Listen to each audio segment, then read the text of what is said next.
Welcome learners. I am Dr. T. Gangaram, lecturer in statistics, SVA Government College, Srikalahasti.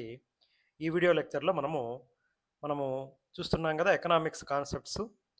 ఇప్పటి వరకు 25 క్వశ్చన్లు concepts అయినాయి, 25 concepts.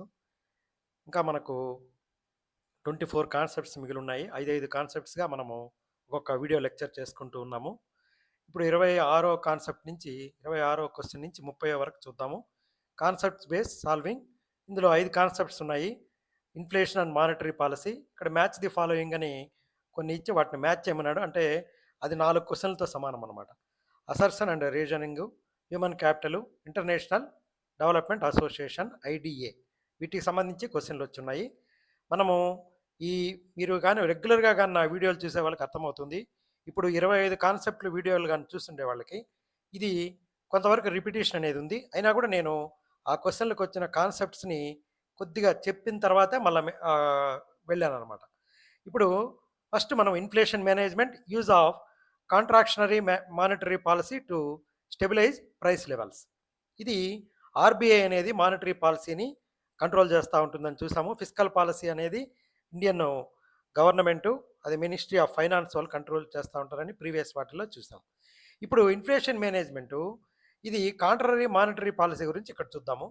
ఇక్కడ సంకోచ ద్రవ్య విధానం అంటే ఏమంటే, ద్రవ్యోల్బణం వస్తువులు సేవలు ధరలు నిరంతరం పెరగడం వల్ల, ద్రవ్యోల్బణం అంటేనే ధరలు పెరగడమే, దాన్ని నియంత్రించడానికి ఆర్బీఐ ఈ సంకోచ ద్రవ్య విధానాన్ని ఉపయోగిస్తుంది. ఇది ఎలా పనిచేస్తుందంటే, ఈ మనీ సప్లై ఎక్కువగా ఉన్నప్పుడు ప్రజల కొనుగోలు శక్తి పెరిగి ఆ వస్తువులకు డిమాండ్ పెరుగుతుంది. ఇది ధరల పెరుగుదలకు దారితీస్తుంది. దీన్ని అరికట్టడానికి ఆర్బీఐ మొట్టమొదట రెపో రేటుని పెంచుతుంది. అంటే ఈ రెపో రేట్ అంటే ఆర్బీఐ బ్యాంకులకు ఇచ్చే అప్పులపై వడ్డీ రేటు ఇది పెంచుతుంది. దీనివల్ల బ్యాంకులు కూడా ప్రజలకు ఇచ్చే లోన్ల పైన వడ్డీ రేట్లు పెంచుతాయి. ఫలితంగా వడ్డీ ఎక్కువ కాబట్టి ప్రజలు లోన్లు తీసుకోవడం తగ్గించి, అప్పులు తీసుకోవడం తగ్గించి ఖర్చులు తగ్గిస్తారు. దానివల్ల ఆటోమేటిక్గా వస్తువులకి డిమాండ్ తగ్గుతుంది. ఇంకొకటి, ఈ సిఆర్ఆర్, ఎస్ఎల్ఆర్ పెంపు కూడా చేస్తుందన్నమాట. బ్యాంకులు తమ వద్ద ఉంచుకోవాల్సిన నగదు నిల్వల పరిమితిని కూడా పెంచేస్తుంది. అప్పుడు బ్యాంకుల దగ్గర నగదు నిల్వ ఉండదు కాబట్టి ఆటోమేటిక్గా మార్కెట్లోకి వచ్చే నగదు ప్రవాహాన్ని ఆర్బీఐ ఈ రకంగా కంట్రోల్ చేసి ద్రవ్యోల్బణాన్ని తదనుగుణంగా ధరల సేవల పెరుగుదలని అరికట్టుతుందన్నమాట. ఇక్కడ మెజర్స్ ఆఫ్ ఇన్ఫ్లేషన్ మనకు ఇక్కడ మన స్టాటిస్టిక్స్ సెంటర్ అవుతుంది. ఈ కన్జ్యూమర్ ప్రైస్ ఇండెక్స్ అనేది వినియోగదారుల ధరల సూచి. ఇది ఈ కన్జ్యూమర్ ప్రైస్ అనేది రీటైల్ ద్రవ్యోల్బణాన్ని మెజర్ చేస్తుంది అనమాట. సామాన్య ప్రజలు రోజువారీ కొనుగోలు చేసే వస్తువుల ధరల్లో వచ్చే మార్పుని ఇది సూచిస్తుంది. దీనిని నేషనల్ స్టాటిస్టికల్ ఆఫీస్, ఎన్ఎస్ఓ, ఇది ఆల్రెడీ నేను చర్చించున్నాను, ఎన్ఎస్ఓ ఇది విడుదల చేస్తుంది. దీని ప్రాధాన్యత ఏమంటే, ఆర్బీఐ తన ద్రవ్య విధాన నిర్ణయాల కోసం ప్రధానంగా సిపిఐనే ఒక ప్రమాణికంగా తీసుకుంటుందన్నమాట. ఇంకొకటి కూడా ఉంది, డబ్ల్యూపిఐ అనేది హోల్సేల్ ప్రైస్ ఇండెక్స్. ఇది టోకు మార్కెట్లో వస్తువుల ధరల మార్పును కొలుస్తుంది. అంటే వ్యాపారాల మధ్య జరిగే లావాదేవీల ధరలు ఇక్కడ పరిగణలోకి వస్తాయి. దీన్ని ఎవరు విడుదల చేస్తారంటే, వాణిజ్య మరియు పరిశ్రమల మంత్రిత్వ శాఖ విడుదల చేస్తుంది. మీరు జాగ్రత్తగా గుర్తుపెట్టుకోండి, కన్జ్యూమర్ ప్రైస్ ఇండెక్స్ అనేదేమో మన నేషనల్ స్టాటిస్టికల్ ఆఫీస్ రిలీజ్ చేస్తుంది. హోల్సేల్ ప్రైస్ ఇండెక్స్ అనేది వాణిజ్య మరియు పరిశ్రమల మంత్రిత్వ శాఖ విడుదల చేస్తుంది. ఇందులో సేవలు ఉండవు, కేవలం వస్తువులు మాత్రమే ఉంటాయి. ఇక్కడ బాస్కెట్ ఆఫ్ గుడ్స్ అనేది ఇది కూడా ద్రవ్యోల్బణాన్ని లెక్కించడానికి ప్రభుత్వం కొన్ని వందల రకాల వస్తువులను లేదా సేవలను ఒక సమూహంగా ఎంచుకుంటుంది. దీనినే బాస్కెట్ ఆఫ్ గుడ్స్ అంటారు. ఈ సిపిఐ బాస్కెట్ అంటే ఇందులో బియ్యము, పప్పులు, పాలు, ఇంధనము, దుస్తులు, వైద్యము, విద్య, రవాణా ఇవన్నీ ఉంటాయన్నమాట. ఈ డబ్ల్యూపిఐ బాస్కెట్లో ప్రాథమిక వస్తువులు, ప్రైమరీ ఆర్టికల్స్ ఉంటాయి. ఇంధనము మరియు శక్తి మరియు తయారీ వస్తువులు, ఇట్లా మ్యానుఫ్యాక్చర్డ్ ప్రోడక్ట్స్ ఉంటాయన్నమాట. మనము ఈ సిపిఐ అనేది వినియోగం తెలియజేస్తుంది. ఈ డబ్ల్యూపిఐ అనేది ఎక్కువగా వాణిజ్యాన్ని తెలియజేస్తూ ఉంటుంది. ఇక్కడ డీటెయిల్గా చూద్దాం. ఇక్కడ ఈ సిపిఐ యొక్క లక్ష్యం ఏమంటే, సామాన్య వినియోగదారుడు, consumer price index. Wholesale price అనేది హోల్సేల్ వ్యాపారి. ఇక్కడ వస్తువులు సేవలు రెండు ఉంటాయి సిపిఐలో. ఇక్కడ కేవలం వస్తువులు మాత్రమే ఉంటాయి డబ్ల్యూపిఐలో. ఇక్కడ సిపిఐలో ప్రధానం మన ఆహారం మరియు పానీయాలకు ఎక్కువ ప్రాధాన్యత ఉంటుంది. డబ్ల్యూపిఐలో తయారీ వస్తువులకు ఎక్కువ ప్రాధాన్యత ఉంటుంది. ఆర్బీఐ ప్రాధాన్యత ఏమంటే, ఈ సిపిఐకి ఎక్కువ ప్రాధాన్యత ఇస్తుంది, డబ్ల్యూపిఐకి తక్కువ ప్రాధాన్యత. ఎందుకంటే ప్రజలు వినియోగం వస్తువులు, వాళ్ళు రోజు తినే ఆహారము వాటిని కంట్రోల్ చేయాలి ఆర్బీఐ. మనము ఈ ఈ కాంపెన్సేట్ లీడింగ్ ఇండికేటర్ సిఎల్ఐ అనేది ఇది ఆర్థిక వ్యవస్థ భవిష్యత్తులో ఎలా ఉండబోతుందో అంచనా వేయడానికి ఉపయోగిస్తారు. ఇది నేరుగా ద్రవ్యోల్బణాన్ని కొలిచే సాధనం కాదు. కానీ దీని ఆర్థిక గమనాన్ని అర్థం చేసుకోవడానికి ఈ సిఎల్ఐ కాంపోజిట్ లీ లీడింగ్ ఇండికేటర్ అది యూజ్ అవుతుందన్నమాట. ఇప్పుడు క్వశ్చన్ చూద్దాము. ఇక్కడ with reference to inflation which of the following statements తెలుగులో చూద్దాం. ద్రవ్యోల్బణానికి సంబంధించి ఈ కింది వాటిలో ఏ ప్రకటన సరైనది? ప్రకటన ఏ, ద్రవ్యోల్బణాన్ని నియంత్రించడానికి కేంద్ర బ్యాంకు సంకోచ ద్రవ్య విధానాన్ని ఉపయోగిస్తుంది. కరెక్టే కదా. ద్రవ్యోల్బణాన్ని మునుపటి కాలంలోని ధరతో పోల్చడం ద్వారా కొలవవచ్చు. ఇది అసలు మెజరే కాదు కదా, ద్రవ్యోల్బణానికి దీనికి సంబంధమే లేదు. కాబట్టి ప్రకటన ఏ మాత్రమే సరైనది. మనకు క్లియర్ అవగాహన ఉంటే మనము క్వశ్చన్ ఈజీగా ఆన్సర్ చేయొచ్చు. With reference to inflation which of the following statements are correct? Contrary monetary policy is used by the central bank to control inflation. Statement A ఇది. Statement B, inflation can be measured by comparing the price of a single good with its previous price. Only statement A is correct. Statement B both అంతా కూడా తప్పు అనమాట. ఇక్కడ మనం అర్థం చేసుకుందాం. Inflation means continuous raise in general price level. RBI uses contractionary monetary policy. Money supply is reduced, interest rates are increased so that inflation can be reduced అనమాట. ఇక్కడ ఇన్ఫ్లేషన్ మెజరింగ్ టూల్స్ ఈ CPI, WPI, basket of goods, not by a single commodity. ఇక్కడ చూడండి, inflation పెరిగినప్పుడు వెంటనే RBI నియంత్రణ చర్యలు పెంచి ఆ repo rate, reverse repo rate పెంచుతుంది అనమాట. ఎస్ఎల్ఆర్ కూడా పెంచేస్తుంది. సిఆర్ఆర్, ఎస్ఎల్ఆర్ అన్నిటిని కంట్రోల్ చేసేస్తుంది. నెక్స్ట్ ఈ కన్జంప్షన్ ఫంక్షన్ నెక్స్ట్ కాన్సెప్ట్ వచ్చింది.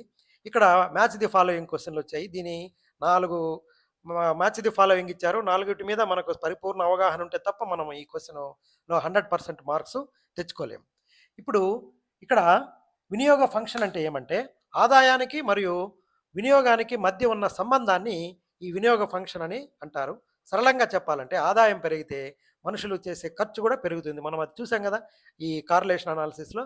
ఇన్కమ్ పెరిగిందంటే ఎక్స్పెండిచర్ ఆటోమేటిక్గా పెరుగుతుంది. దీన్ని మనము C is equal to F of Y అంటాము. సి అంటే వినియోగము, వై అంటే ఆదాయం. ఇక్కడ డిస్పోజబుల్ ఇన్కమ్ వైడి అంటే ప్రభుత్వానికి పన్నులు చెల్లించిన తర్వాత ఒక వ్యక్తి చేతిలో మిగిలి ఉండి అతను ఖర్చులు చేయడానికి లేదా పొదుపు చేయడానికి అందుబాటులో ఉన్న ఆదాయాన్ని డిస్పోజబుల్ ఇన్కమ్ అంటారు. డిస్పోజబుల్ ఇన్కమ్ ఎలా వస్తుందంటే మొత్తం ఆదాయం మైనస్ ప్రత్యక్ష పన్నులు. దీని ద్వారా డిస్పోజబుల్ ఇన్కమ్ అనేది వస్తుంది. ఇప్పుడు ఎంపీసీ మరియు ఏపీసీ అంటే ఏమో చూద్దాము. ఎంపీసీ అంటే మార్జినల్ ప్రొపెన్సిటీ టు కన్జ్యూమ్.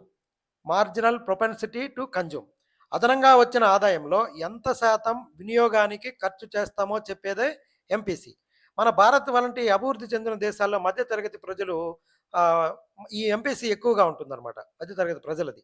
దీనికి సూత్రం ఏమంటే ఎంపీసీ అంటే change in consumption by change in income అనమాట. C delta C by delta Y, వినియోగంలో మార్పు ఆదాయంలో మార్పు. ఇది ఎప్పుడు కూడా దీని విలువ గుర్తుపెట్టుకోండి. MPC marginal propensity to consume విలువ మన మన 0 to 1 ఉంటుందన్నమాట. ఇది ప్రాబబిలిటీకి లాగా ఎప్పుడు దీని విలువ 0 to 1 మధ్యలోనే ఉంటుంది. ఇది average propensity to consume APC అంటే మొత్తం ఆదాయంలో వినియోగానికి ఎంత ఖర్చు చేస్తున్నామో ఇది తెలియజేస్తుంది. ఇక్కడ మొత్తం వినియోగం బై మొత్తం ఆదాయం మాత్రమే ఉంటుంది. ఇక్కడ చేంజ్ ఇక్కడ ఈ డెల్టా అనేది లేదు చూడండి ఏపీసీకి. ఏపీకి సూత్రం సి బై వై అనమాట, మొత్తం వినియోగం బై మొత్తం ఆదాయం.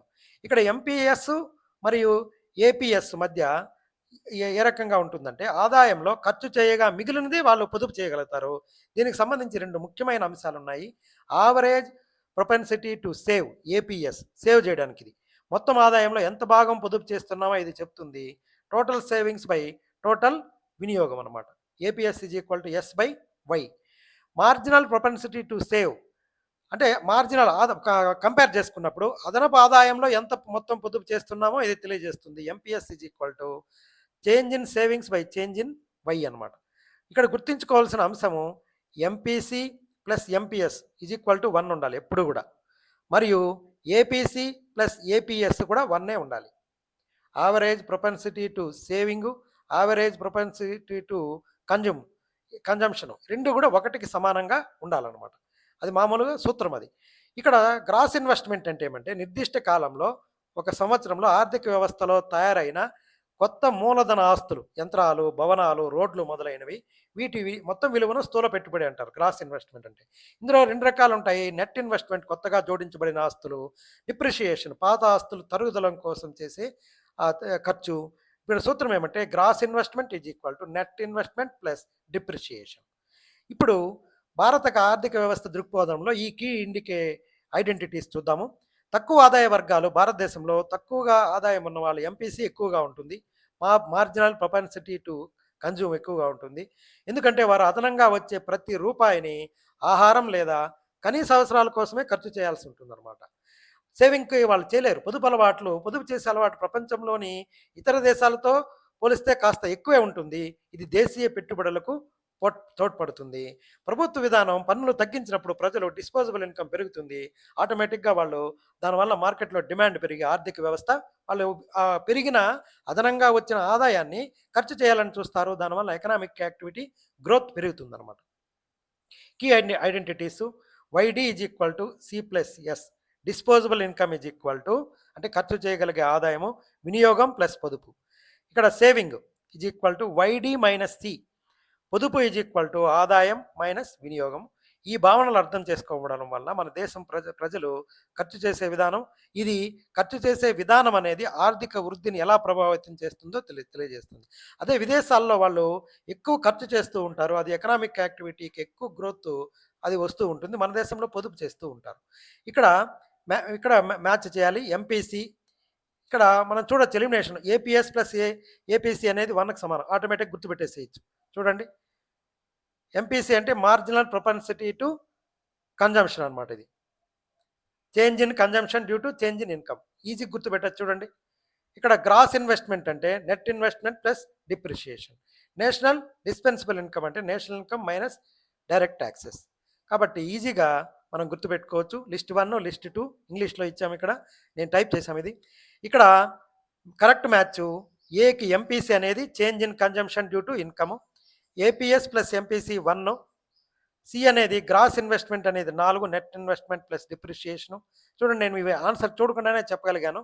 మీరు కూడా బాగా ప్రాక్టీస్ చేసుకున్నారంటే మీకు రోజు అలవాటు అయ్యే కొద్దికి కొత్త పదాలు ఇవన్నీ కూడా రోజు ప్రాక్టీస్ చేస్తే అర్థమైపోతుంది. ఎంపీసీ అంటే change in consumption divided by change in income. APS plus APC is equal to 1. Gross investment is equal to net investment plus depreciation. Disposable income అంటే national income minus direct taxes.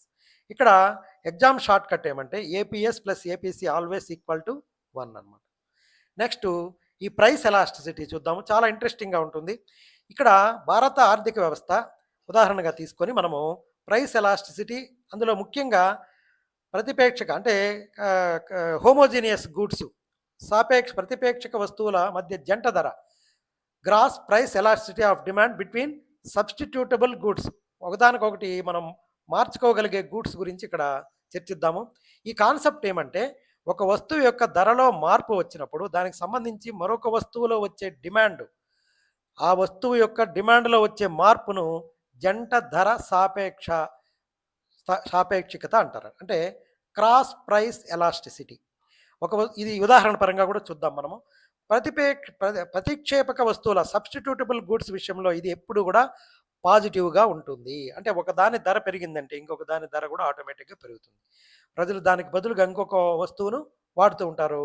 కాబట్టి ఇక్కడ substitutable goods అంటే ఏమంటే ఒకే రకమైన అవసరాన్ని తీర్చే 2 వేరు వస్తువులను ప్రతిక్షేపక సబ్స్టిట్యూటబుల్ గూడ్స్ అంటారనమాట. వినియోగదారులు ఒకదాని ధర పెరిగినప్పుడు సులభంగా ఒకదానికి మారిపోతారనమాట. టీ మరియు కాఫీ. టీ ధర పెరిగింది అనుకోండి, టీ ధర విపరీతంగా పెరిగిపోతే కాఫీకి అలవాటు అయిపోతారు. ఎందుకు? టీ బదులు కాఫీ తాగుదాంలే, కాఫీ ధర మారకపోయినా కూడా దాని డిమాండ్ పెరిగిపోతుంది. ఎందుకు? టీ ధర పెరిగింది కాబట్టి. అలాగే పెప్సీ కోక్ మరియు పెప్సీ సాఫ్ట్ డ్రింక్స్లో మార్కెట్లో ఇవి ప్రధాన ప్రత్యేకతలు. కోకాకోలా ధర పెరిగిందంటే వినియోగదారులు వెంటనే పెప్సీ వైపు మొగ్గు చూపుతారు. అలాగే సిఎన్జి మరియు పెట్రోల్. ఇప్పుడు పెట్రోల్ ధర పెరిగినప్పుడు ఈ మధ్య ఎక్కువ కార్లన్నీ కూడా లింక్డ్ విత్ సిఎన్జి ఆప్షన్ పెట్టారు. చూడండి, ఎందుకు? పెట్రోల్ ధర పెరిగింది, సిఎన్జి ధర తక్కువగా ఉంది కాబట్టి అందరూ సిఎన్జికి షిఫ్ట్ అవుతున్నారు. కార్లను సిఎన్జికి మార్చుకోవడం లేదా సిఎన్జి కార్లను కొనడం మనం గమనిస్తూ ఉంటాం అనమాట. ఇప్పుడు భారత ఆర్థిక వ్యవస్థపై ఎలా ప్రభావం ఉంటుందంటే, ఇది సున్నితంగా ఇప్పుడు ప్రజలు సున్నితంగా స్పందిస్తూ ఉంటారనమాట ఇక్కడ. వీళ్ళు ప్రవర్తన సాధారణంగా తక్కువ ధరలో నాణ్యమైన వస్తువుల కోసం వెతుకులాడతారు. అందుకే బ్రాండెడ్ వస్తువుల ధరలు కొంచెం పెరిగినా గూడా స్థానిక బ్రాండ్‌లు మరియు ప్రత్యామ్నాయ వస్తువులు డిమాండ్ వేగంగా పెరిగిపోతుంది. ప్రభుత్వ విధానాలు కూడా దీనికి తోడ్పడతాయి. ప్రభుత్వం పెట్రోల్ వంటి ఇంధనాలపై పన్నులు విధించినప్పుడు ప్రజలు ఎలక్ట్రానిక్ వెహికల్స్ వైపు వెళ్ళే అవకాశం ఉంటుంది. ఇక్కడ పెట్రోల్ ధర మరియు ఈవీల డిమాండ్ మధ్య పాజిటివ్ క్రాస్ ఎలాస్టిసిటీ కనిపిస్తుంది. ఇక్కడ తమ ప్రత్యర్థి కంపెనీ వస్తువుల ధరను నిరంతరం గమనిస్తూ ఉంటాయి. ప్రత్యర్థి ధర తగ్గించబడుతున్న వస్తువు డిమాండ్ పడిపోకుండా ఉండడానికి ఇవి కూడా ఆఫర్లు పెడతాయి, లేదంటే ధర తగ్గింపును ప్రకటిస్తాయి. ఇక్కడ సమ్మర్ ఏమంటే, వస్తువు ఏ ధర పెరిగితే వస్తువు బికి డిమాండ్ పెరుగుతుంది. వస్తువు బి ధర తగ్గితే వస్తువు బి డిమాండ్ కూడా తగ్గిపోతుంది. ధర తగ్గిందనుకోండి, బికి కూడా డిమాండ్ తగ్గిపోతుంది. ఇలాంటి సంబంధం ఉన్న వస్తువులనే ప్రతిక్షేపక వస్తువులు అంటారు. వీటి మధ్య ఉండే సాపేక్షత అంటే మన కారిలేషను ధనాత్మకంగానే ఉంటుంది. ఒకటి పెరిగితే ఇంకొకటి పెరుగుతుంది. ఒకటి తగ్గితే ఇంకొకటి కూడా తగ్గిపోతుంది. ఇట్లాంటి దాన్ని మనము పాజిటివ్ కారిలేషన్ అంటాం ఇక్కడ. మనకు స్టాటిస్టిక్స్ సంబంధించి ఈరోజు క్లాస్‌లో 2 వచ్చాయి. కన్జ్యూమర్ ప్రైస్ ఇండెక్స్ వచ్చింది. ఇక్కడ కారిలేషన్, అప్లికేషన్ ఆఫ్ కారిలేషన్ వచ్చింది. ఇప్పుడు 28వ క్వెషన్ చూద్దాము. 28 అయిపోయింది కదా! 28 అయిపోయింది. 29 చూద్దాం ఇక్కడ. 27 అయిపోయింది. ఇది 27 ఇది. 28 ఇక్కడ given below this 2 statement one is labelled as assertion and other is labelled as reason. ఇక్కడ ఏమంటే the demand of the tea is directly related to price of coffee. Reason ఏమి? The cross price elasticity of demand between 2 substitute goods is always positive. రెండు కరెక్టే. Both A and B are correct. Demand for tea is directly related to price of coffee. Cross elasticity of demand between substitutable goods is always positive. Both A and R are true and R is correctly explains A. మనం ఇందాక చేసిన discussion అంతా అదే కదా. Tea and coffee are substitutes. Increase in coffee price, demand for tea rises. Cross elasticity అంటే ఏమంటే percentage of change in demand divided by percentage of change in related goods price. ఇక్కడ చూడండి, కాఫీ ప్రైస్ పెరిగిందనుకోండి, టీకి demand కూడా పెరిగిపోతుంది. అదేనమాట ఇక్కడ. Next, importance of human capital. మనం భారతదేశ పరంగా దీన్ని బాగా జాగ్రత్తగా గమనిద్దాము. హ్యూమన్ క్యాపిటల్ థియరీ అంటే ఏమంటే, ఇక్కడ భారతదేశ ఆర్థిక వ్యవస్థలో మానవ మూలధన సిద్ధాంతం, హ్యూమన్ క్యాపిటల్ థియరీ మరియు పెట్టుబడి ఉత్పాదకతపై దాని ప్రభావం జాగ్రత్తగా చూద్దాము. మానవ మూలధన సిద్ధాంతం అంటే ఏమంటే, సాధారణంగా మూలధనం అంటే యంత్రాలు, భవనాలు లేదా డబ్బు అనే అర్థం. కానీ ఇక్కడ మానవ మూలధనం అంటే ఒక వ్యక్తిలో ఉన్న విద్య మరియు నైపుణ్యం, దానికి సంబంధించిన శిక్షణ మరియు అతని ఆరోగ్యం. విద్య, నైపుణ్యము, శిక్షణ, ఆరోగ్యం. అంటే ఒక వ్యక్తి వెల్ ఎడ్యుకేటెడ్గా ఉండాలి, అతను వెల్ స్కిల్డ్గా ఉండాలి, అతనికి ట్రైనింగ్ ఉండాలి, అతను ఆరోగ్యంగా ఉండాలి. ఇవన్నీ కాపాడుకోవాలి ఒక దేశము. ఆ దేశంలో ఉండే ప్రజలందరి యొక్క ఆరోగ్యం కాపాడుకోవాలి, వాళ్ళకి మంచి ట్రైనింగ్ ఇవ్వాలి. అప్పుడే ఎక్కువ ఉత్పాదకత అనేది పెరుగుతుంది. ఈ సిద్ధాంతం ప్రకారం దేశం తన ప్రజల విద్య మరియు ఆరోగ్యంపై ఖర్చు చేస్తే అది ఆ భవిష్యత్తులో దేశం యొక్క ఉత్పాదకతను పెంచుతుంది. యంత్రాల కంటే నైపుణ్యం కలిగిన మానవ వనరులే ఆర్థిక వృద్ధికి ప్రధాన కారణమని ఇది చెప్తుంది. పెట్టుబడి యూనిట్కు ఉత్పత్తిపై ప్రభావం, impact of output per unit of capital. దీన్ని అర్థం చేసుకోవడానికి ఒక ఉదాహరణ చూద్దాము. ఒకే ఫ్యాక్టరీలో ఒకే రకమైన 2 కంప్యూటర్లు ఉన్నాయనుకుందాము. ఒక కంప్యూటర్ను శిక్షణ లేని వ్యక్తికి ఇచ్చారు, ఇంకొక కంప్యూటర్ను సాఫ్ట్వేర్ ఇంజనీర్కి ఇచ్చారు. ఇక్కడ పెట్టుబడి కంప్యూటర్ ఒకటే అయినప్పటికీ ఇంజనీరు ఆ యంత్రాన్ని వాడి ఎక్కువ పని చేయగలుగుతాడు. నైపుణ్యం గల కార్మికులు ఉన్నప్పుడు అదే పెట్టుబడితో ఎక్కువ ఉత్పత్తిని సాధించవచ్చు. ఇప్పుడు in view of Indian economy, ఇక్కడ మనకు భారతదేశంలో డెమోగ్రాఫిక్ డివిడెంట్ దశలో ఉందన్నమాట. అంటే పని చేయగలిగే వయసు ఉన్న జనాభా ఎక్కువగా ఉంది. మిగతా దేశాల్లో అది లేదు. చాలా దేశాలలో జపాన్లో కానీ, ఈ ఫిన్లాండ్ వాటిల్లో ఈ చైనాలో కూడా పని చేయగలిగే శక్తి ఉన్న జనాభా లేరండి. 60 ఏళ్ళ పైబడిన వాళ్ళు ఉన్నారు. వాళ్ళని పోషించడానికే ఆ దేశానికి సంబంధించిన ఆదాయం అంతా అయిపోతుంది. వాళ్ళు పని చేయలేరు, వాళ్ళని కాపాడుకోవాలి. సేవల రంగం, ఐటీ సెక్టార్. భారతదేశంలో ఐటీ రంగం ఇంతగా వృద్ధి చెందడానికి స్కిల్డ్ లేబర్, తక్కువ కంప్యూటర్లు మరియు తక్కువ పెట్టుబడితోనే సాఫ్ట్వేర్ నిపుణులు ప్రపంచవ్యాప్తంగా సేవలు అందిస్తూ మన దేశ ఆదాయాన్ని పెంచుతున్నారు. వీళ్ళు చేసే రెమిటెన్సే మన జీడిపిని పెంచుతా ఉంది. నైపుణ్యాభివృద్ధి పథకాలు. భారతదేశం స్కిల్ ఇండియా వంటి పథకాల ద్వారా ప్రజలలో వృత్తిపరమైన నైపుణ్యాలను పెంచడానికి ప్రయత్నిస్తోంది. దీనివల్ల పరిశ్రమల్లో ఉన్న యంత్రాలను సమర్థంగా వాడి దేశ జీడీపీని పెంచొచ్చు. ఆధునిక పరికరాలు, ట్రాక్టర్లు, డ్రోన్లు నడపగలిగే జ్ఞానం గాని రైతులకుంటే అదే భూమిలో మరియు అదే ఖర్చుతో ఎక్కువ దిగుబడిని సాధించవచ్చు. ఇక్కడ విద్య మరియు శిక్షణ. ఒక సాధారణ రైతు కంటే ఒక అగ్రికల్చరల్ డిగ్రీ చేసిన యువకుడు మట్టి పరీక్షలు చేసి సరైన ఎరువులు వాడడం ద్వారా అదే పెట్టుబడితో 20-30% ఎక్కువ పంటలు పండిస్తారు. మీరు పేపర్లో చూస్తూ ఉంటారు చూడండి. కొంతమంది ఎంత సాంకేతికత వాడి వాళ్ళు మొత్తం సాయిల్ టెస్ట్ చేసి వాళ్ళు డ్రిప్ ఇరిగేషన్ పద్ధతుల ద్వారా ఎంత లక్షలు లక్షలు సంపాదించి చాలామందికి ఉపాధి కల్పిస్తున్నారు. వైద్యం మరియు ఆరోగ్యం. నైపుణ్యం ఉన్న కార్మికుడు అనారోగ్యం పాలైతే, నైపుణ్యం ఉన్న ఒక కార్మికుడు అనారోగ్యం పాడైనారు అనుకోండి, అతను ఎన్ని రోజులు అనారోగ్యంగా ఉంటాడో అంత కాలం ఆ యంత్రం ఖాళీగా ఉంటుంది. అదే కార్మికుడు ఆరోగ్యంగా ఉంటే ఆ యంత్రాన్ని నిరంతరం వాడుతూ ఉత్పత్తిని పెంచుతాడు. అందువలన ప్రజల ఆరోగ్యంపై ప్రభుత్వం చేసే ఖర్చు కూడా మానవ మూలధనంలో భాగమే. ఇక్కడ మన సమ్మరీ ఏమంటే, క్యాపిటల్ అంటే యంత్రాలు, సాంకేతికత. హ్యూమన్ క్యాపిటల్ అంటే విద్య, నైపుణ్యం, శిక్షణ. దీని ప్రభావం ఎలా ఉంటుందంటే, నైపుణ్యం కలిగిన వ్యక్తి అదే యంత్రాన్ని వాడి తక్కువ సమయంలో తక్కువ ఖర్చుతో ఎక్కువ అవుట్పుట్ తీసుకొని వస్తాడు. ఇప్పుడు క్వశ్చన్ నెంబర్ 29 చూద్దాం. If human capital is created, then what does it mean? With the same human capital more quantity of product can be produced. అదే మూలధనంతో మరింత అధిక పరిమాణంలో ఉత్పత్తిని సాధించవచ్చు. అదే పరిమాణం అన్నాడు, మరింత కాదు ఇక్కడ. అప్పుడు భౌతిక మూలధనంతో అదే పరంలో ఉత్పత్తి చేయడానికి అత్యధిక శ్రామిక బలం ఇది కానే కాదు. ఇప్పుడు అదే పరిమాణంలో ఉత్పత్తికి అధిక శ్రామిక బలం, మూలధనం అవసరం. ఇవి కాదు. అంటే నేను ఇక్కడ గ్రీన్లో ఇచ్చాను కాబట్టి, రెడ్లో ఇచ్చాను కాబట్టి మనం సులభంగా గుర్తించగలుగుతాం అనుకోవద్దు. ఎగ్జామినేషన్లో మీకు కాన్ఫిడెంట్గా మీరు చేయాలంటే మంచి ప్రాక్టీస్ ఉండాలి. If human capital is created, ఇవన్నీ చూసాం కదా. ఇప్పుడు హ్యూమన్ క్యాపిటల్ అంటే ఏమి? Education, skill development, training, health improvement. ఇక్కడ రిజల్ట్ ఏమి?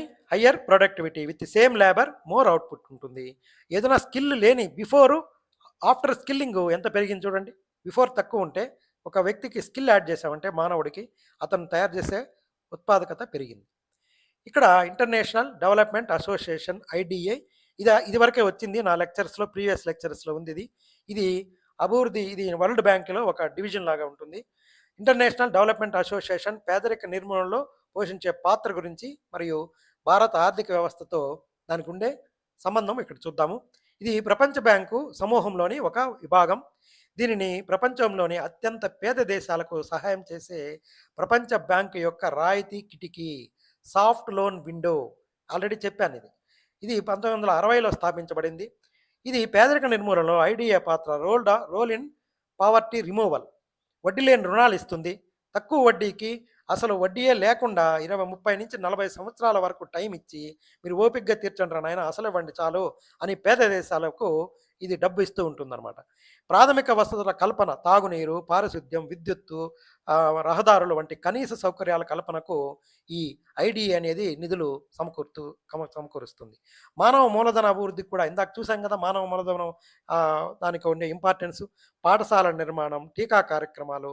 ఇప్పుడు మన ప్రపంచంలో చాలా దేశాల్లో చాలా వ్యాధులు పూర్తిగా అరికట్టబడినాయంటే ప్రపంచవ్యాప్తంగా మనకు ఈ సేవా సంస్థలు ఇచ్చే టీకాల వల్లే. తల్లి పిల్లల ఆరోగ్య రక్షణ వంటి రంగాల్లో పెట్టుబడి పెడుతుంది. వాతావరణ మార్పుల నియంత్రణ. పేద దేశాల వాతావరణ మార్పులను తట్టుకోవడానికి మరియు వ్యవసాయాన్ని మెరుగుపరుచుకోవడానికి కూడా ఈ IDA అనేది సహాయం చేస్తుంది. India and IDA. ఒకప్పుడు భారతదేశము అత్యధికంగా లబ్ధి పొందిన దేశము. మన దేశ అభివృద్ధిలో దీని పాత్ర కీలకమైనది. ఇక్కడ గ్రాడ్యుయేషన్. భారతదేశం ఆర్థికంగా ఎదగడంలో 2014లో IDA నుంచి గ్రాడ్యుయేట్ అయింది. అంటే ఇప్పుడు భారత్ IDA నుంచి వడ్డీ లేని రుణాలను తీసుకోవడానికి అర్హత కలిగిన పేద దేశం కాదు. ప్రస్తుతం మనం ప్రపంచ బ్యాంకులోని మరో విభాగమైన IBRD, అంతర్జాతీయ పునర్నిర్మాణ మరియు అభివృద్ధి బ్యాంకు నుంచి రుణాలు తీసుకుంటున్నాము. అంటే దీంట్లో నుంచి బయట వచ్చేసాం మనం. గత ప్రభావం భారతదేశంలో ప్రాథమిక విద్య, సర్వశిక్షా అభియాను, గ్రామీణ నీటి సరఫరా మరియు పోలియో నిర్మూలన వంటి కార్యక్రమాలకు గతంలో ఐడిఏ భారీగా నిధులు సమకూర్చింది. ప్రస్తుతము మీరు గర్వపడాల్సిన విషయం అండి ఇది. మీరే కాదు మనమందరం కూడా ఇప్పుడు భారతదేశము ఐడిఏకి నిధులిచ్చే దేశంగా, డోనర్‌గా మారింది. ఇది మన దేశ ఆర్థిక బలానికి నిదర్శనం. గ్రాడ్యుయేట్ అవ్వడం అంటే ఏమి? మనము ఒక అర్హత సాధించాము అని. ఐడియా నుంచి రుణాలు మనకింక అవసరం లేదనమాట. పేద దేశం కాదు. ముగింపు: ఐడిఏ ప్రధాన లక్ష్యం ప్రపంచాన్ని పేదరికం నుంచి విముక్తి చేయడం. ఇది కేవలం లాభాల కోసం కాకుండా సామాజిక అభివృద్ధి కోసం పనిచేస్తుంది. ఏ దేశానికైనా వ్యాపార రుణాల కంటే రాయితీ రుణాలు, ఐడిఏ లోన్స్ అభివృద్ధికి ఎక్కువ తోడ్పడతాయి అన్నమాట. ఇప్పుడు క్వశ్చన్ చూద్దాం. ప్రపంచ బ్యాంక్ అసోసియేషన్లో ఒకటైన అంతర్జాతీయ అభివృద్ధి సంఘం యొక్క లక్ష్యం ఈ క్రింది వాటిల్లో ఏది? ప్రపంచంలోని పేద దేశాలకు పేదరిక నిర్మూలనలో సహాయం చేయడం. ధనిక దేశాలకు కాదు, వాణిజ్య విస్తరణలో అమెరికాకు కాదు, చెల్లింపు సమతుల్యత సంబంధమే లేదు. కాబట్టి మీరు కానీ దీని మీద పర్ఫెక్ట్‌గా ఐడియా ఉన్నారంటే, which of the following is the objective of international development association, one of the associates of world bank, to assist poorer countries in removal of poverty, to assist rich countries in capital creation, to assist USA in expansion of trade, to maintain balance of payments. ఇవి సంబంధమే లేదు. కాబట్టి నీట్‌గా మనం అర్థం చేసుకోవచ్చు. What is the about IDA? Part of world bank group, provides లో interest are without interest rates, helps poor nations, focus on poverty reduction. ఇక్కడ important point, IDA mainly supports developing and least developed countries. World bank నుంచి దీంట్లో ఉండే poor కంట్రీస్కి సహాయం అనేది అందుతుంది. ఇప్పుడు మనము 6 క్వశ్చన్లు, 26వ question inflation and contractionary monetary policy, ఇది MPC, APC, MPS, disposable income గురించి చూసాము. Cross elasticity demand 28, human capital and productivity 29, IDA and poverty reduction 30. ఈ 5 కాన్సెప్ట్లు చూసాము. నెక్స్ట్ లెక్చర్స్లో మిగతా కాన్సెప్ట్స్ చూద్దాము. Practice more, score more. Technical assistant by ChatGPT and Gemini.